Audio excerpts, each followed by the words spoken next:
Bon, allez, une nouvelle vidéo parce que aujourd'hui c'est quand même particulier. J'étais dans ma voiture et j'entends qu'il y a quelque chose de nouveau maintenant, puisque une formation va être dispensée pour les chômeurs et pour des gens dans différents métiers, où on va leur apprendre le savoir-être. Alors, ce que je lis sur Internet, là, c'est Pôle emploi qui fait des formations qui vont être proposées à toutes les entreprises. À partir du mois de septembre, les demandeurs d'emploi volontaires suivront des mini-cours, des mises en situation, et au bout du compte, ils auront un diplôme qui attestera de cette formation au savoir-être. Alors, il y a quand même beaucoup de choses à dire. Parce que je crois que j'ai entendu un ministre en parler à la radio, pas plus tard qu'il y a une heure, et d'un seul coup m'est revenu ce qui s'était passé en 1993, lors de la formation des élèves infirmiers. À l'époque, j'étais formateur dans les IFSI. Moi, j'intervenais, en plus de mes activités professionnelles sur l'hôpital, et ce qui était de rigueur à l'époque, c'était le savoir-faire infirmier. Alors c'est vrai que moi j'avais dit, mais bon, le savoir-faire c'est bien, mais c'est mieux quand on est dans le savoir-être. Ça m'avait échappé.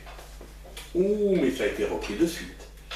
Et la question du savoir-être est devenue presque incontournable, et d'un seul coup, il n'y avait plus que le savoir-être infirmier.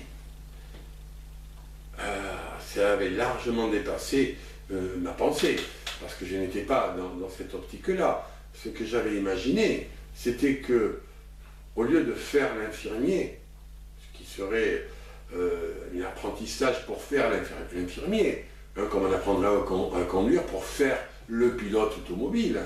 Non, il s'agit d'être infirmier, pas de faire l'infirmier. Et c'est ça qui est important. Et que la formation d'infirmier, même s'il y a du savoir-faire, elle doit conduire à l'être infirmier. Là maintenant, ça dépasse tout. Puisque maintenant, on ne parle plus du savoir-faire. On dit que c'est bien le savoir-faire, mais il faut savoir être. Et pour savoir être, il faut savoir se lever à l'heure. Il faut apprendre à être. Et c'est là où ça devient ridicule. On se dit, mais où on va ? On va nous apprendre à penser également, parce qu'il faut penser d'une certaine manière. Donc, le savoir-être, c'est quand même... À l'époque, j'avais réfléchi, je m'étais dit, mais si on dissèque un peu ces mots, savoir-être, on peut l'écrire de différentes façons. On peut notamment l'écrire savoir, le verbe savoir, être. Bon, c'est une première écriture. On peut l'écrire aussi ça, c'est dit à, voir, V-O-I-R-E, être, c'est savoir-être, savoir-être, qui renvoie effectivement à quelque chose qui nous échappe, par rapport à une authenticité de l'être.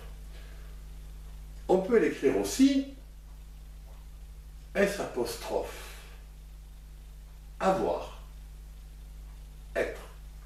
Pareil, savoir-être.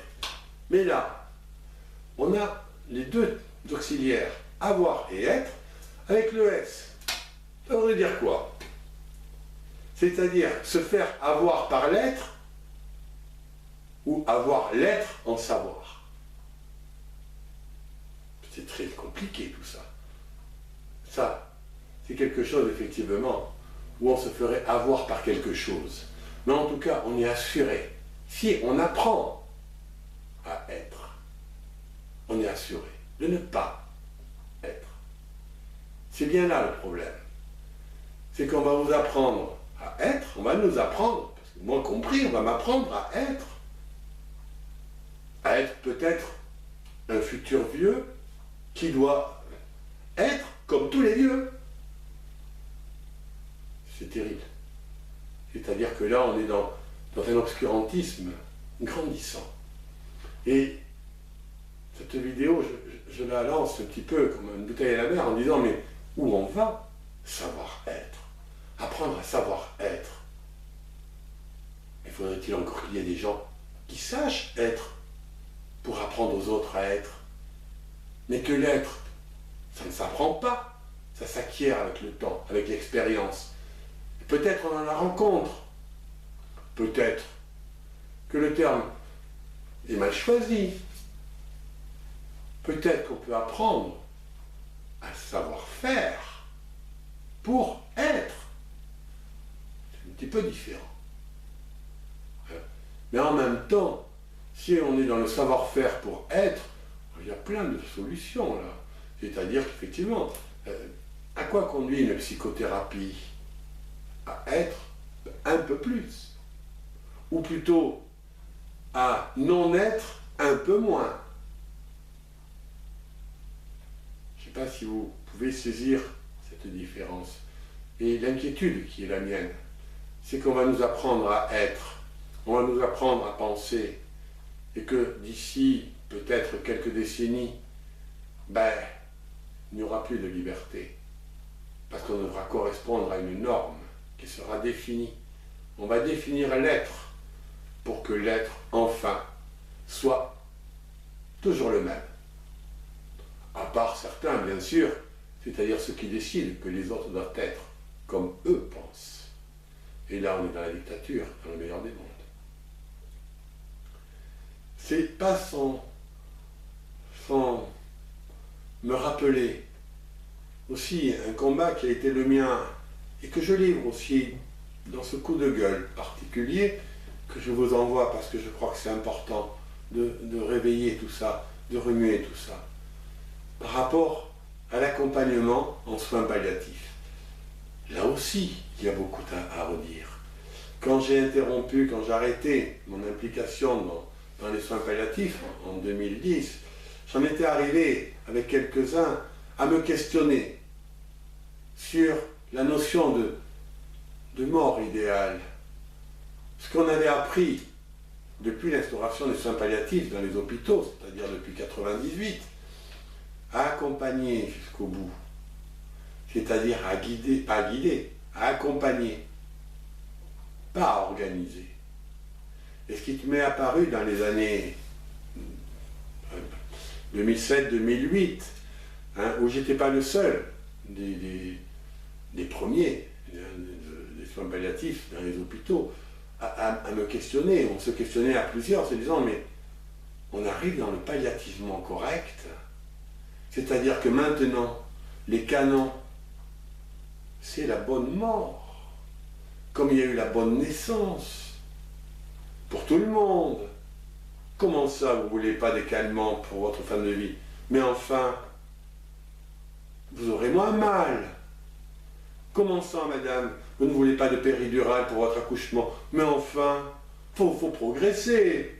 Tout le monde prend la péridurale. Et où est la liberté singulière? Et pour les soins palliatifs, c'est pareil. On est dans le palliativement correct. Et ça, c'était quelque chose qu'on dénonçait à plusieurs à une époque. Et j'ai bien peur que l'évolution va aller, non pas vers l'accompagnement de fin de vie, mais vers, bizarrement, la direction vers la fin de vie. On va diriger les gens pour qu'ils puissent mourir dans les conditions les plus humaines possibles. Mais la mort, elle est justement là, on est tous égaux, et à chacun de vivre sa mort, et pas la mort qui correspond aux normes. Voilà mon coup de gueule. Donc la question du savoir-être, la question de l'apprentissage du savoir-être, il va falloir qu'on se pose des questions. Témoigner, oui. Apprendre à l'autre à être, c'est aberrant. Je vous souhaite bon courage. Si vous pouvez diffuser, vous diffusez. Si vous avez envie. C'est mon coup de gueule de ce soir. Je vais le mettre sur ma chaîne.